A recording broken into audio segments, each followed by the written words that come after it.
Hello and a warm welcome to HW News Network, your one stop show, truth be told, for some engaging and thought provoking conversations. The vote theft campaign by Rahul Gandhi, and especially after the expose which he made on 7th August, has gained traction. And as the days are passing by, a huge crowd is swelling each day. And it seems that the campaign looks credible to the people. People feel that their votes have been stolen. But what will really happen to the Bihar elections? And amidst this Bihar elections, lots of strange things are happening. It seems that there are clear signs of the Modi government being nervous. Now, say, for example, all of a sudden, Jagdeep Dhankar, the former vice president, resigned. After that, we saw that towards the fag end of the monsoon session, the government got in the 130th Constitution Amendment Bill, which has no logic except that the intention is very clear to topple the opposition ruled state chief ministers. And for namesake, they have also added the prime minister for the removal as what the salient features of the bill are. So we'll try and talk about this entire scenario, the way the things are unfolding, and not to forget that there is a huge chatter on the social media about how there is a tiff between S. Shankar and Mr. Ajit Doval. Then there is a clash between the two corporate-backed think tanks. One is the ORF, that is the Observer Research Foundation, which is backed by the Ambanis, and CRF, that is the Chintan Research Foundation, which is backed by the Adani. So what's really happening in the political corridors? How does one make out? And are signs for Modi's exit becoming clearer and clearer as the time is passing by? Joining me this evening is veteran politician and former External Affairs Minister, Mr. Yashwant Sinha, joins us this evening. Mr. Sinha, thank you so much for joining, and always a pleasure having you on the program. And my first question to you, sir, is that the manner in which the vote theft campaign is evolving and all the expose which has been done by Rahul Gandhi, Election Commission is not ready to admit any of the flaws. In fact, they have become more and more brazen. And what I was reading this morning, that they have also agreed not to listen to the Supreme Court, because the BLAs and the BLOs are saying that we need a written order to allow the Aadhaar card to be accepted. So that written order obviously has to come from the Election Commission. And if, despite the Supreme Court orders, if the Election Commission has not given a written order to the BLOs, then what happens? The deadlock and the stalemate continues. And what are we to assume then? Neelu ji, we are passing through a very critical phase in the history of democracy in this country. Those in power are determined to stay in power by hook or by crook. Now, if they feel threatened from any quarter, then the only instrument that they have in their hand is to suppress that voice, that person. And you refer to the former Vice President Jagdeep Dhankar. This is what has happened to him. I mean, can you imagine that the Vice President of India is just lapata? He's just gone missing. For over 30 days now, the country does not know anything about him. This can only happen in a country like North Korea. It cannot happen in a democracy like India. But this is happening. So all democratic norms and proprieties are falling apart in our country. And as I said, those who are in power are determined to be in power.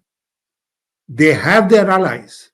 Let's not minimize the threat, because the way the Election Commission has behaved throughout this period, when the vote chori or stealth stealing of votes charge has been leveled against them by Rahul Gandhi and other leaders in the opposition, and the Bihar movement has started, the Election Commission is becoming more and more brazen, isn't it? The press conference of the chief election election commissioner, was a political press conference. It was not the press conference of a former IAS officer or somebody who runs an institution like the election commission. So, the whole arrangement here is that you get your nominees to head every institution of democracy in this country, and then through them misuse that institution to ensure that you remain in power forever. What Rahul Gandhi is doing is that for the first time in 11 years, he has picked up an issue and he has gone to the ground in Bihar, and at the ground level, he started a movement. And the way things are turning out, the way he is being welcomed by the people of Bihar, it is quite clear that he is appealing to the people of Bihar. They are seeing that things are not right, and they want to set right these things. And they see a hope in Rahul Gandhi, in Tejasvi Yadav, that they'll be able to set it right, at least in Bihar, and the elections will not be stolen as they have been stolen in the past. But what is the possibility you see? Now, the people have come out on the street and obviously they are opposing. There is a dominant feeling that the votes have been stolen. But given the brazenness of the election commission, of the Modi government, Anurag Thakur coming out and saying and all sorts of things, nothing is applied on the ruling side, but everything is applied on the opposition. Or what does it go to show? That they will obviously win Bihar elections? Or you see that in all likelihood, it's going to be the India Alliance which is going to form the government? I am praying to God that NDA does not win the Bihar election, and that too by stealth, by stealing votes. Because if they do that, then the only option left to the people is to come out in the streets and hold peaceful protests. There is no other way. Because if you are controlling every organ of government, every institution of democracy in the government, and misusing them and winning elections, then what is the alternative which is available to the people? To come out on the streets and protest against this? So I hope they will not be able to win the Bihar elections. People will rise. Bihar has been a land of revolutions, and Bihar has taught lessons to bigger autocrats than Modi ji and Shah ji. And this time also, the people will wake up. It's a difficult battle, I must admit, because in every assembly constituency, 20,000 or more votes are being deleted, votes which will not have gone to the BJP, and they are being deleted. So 20,000 is a big number, isn't it? For any assembly constituents, it's a big number. This is the whole game plan, that with the help of the election But commission, many people, Mr. they Sinha, they are will. saying that you're talking about these 20 and 25,000 votes per constituency. Even I have interviewed experts who've said that this is the game plan, what you're pointing out, to delete 25,000 votes per Vidhan Sabha seat. And if that is already done, because the political parties are trying hard, but with the little time which is left, today is already 25th of August, they have another 6 days before the final electoral roll is published on 1st of September. So obviously the political parties do not have the wherewithal, and neither do they have the time which is sufficient. So which means that the stealth will happen, or the vote chori will happen. And then what ultimately is it going to manifest into? This is a very serious point that you have raised.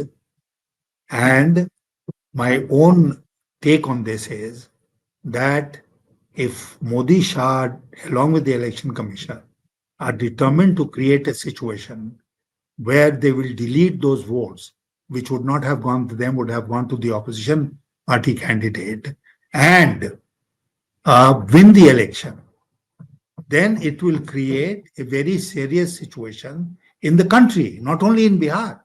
It will create a very serious situation in the country. And people will be left with no option except to hit the streets. And would we want our democracy to collapse into a chaos of that kind? It's going to be a huge chaos. Nothing will work. And they will remain in government in Delhi or wherever, but the writ will not run.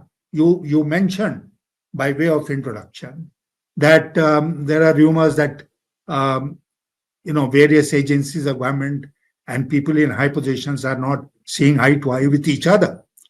Why is that situation arisen? Could you ever imagine a situation where Jaishankar and Doval will not get along? That other people in the government will not get along with each other? What does it show? It shows the declining power of Prime Minister Modi. He is not in control as he used to be. His writ does not run like it used to run before. And people are seeing the writing on the wall that he is on his way out. And so, therefore, why should they cross the line or go beyond what is permissible?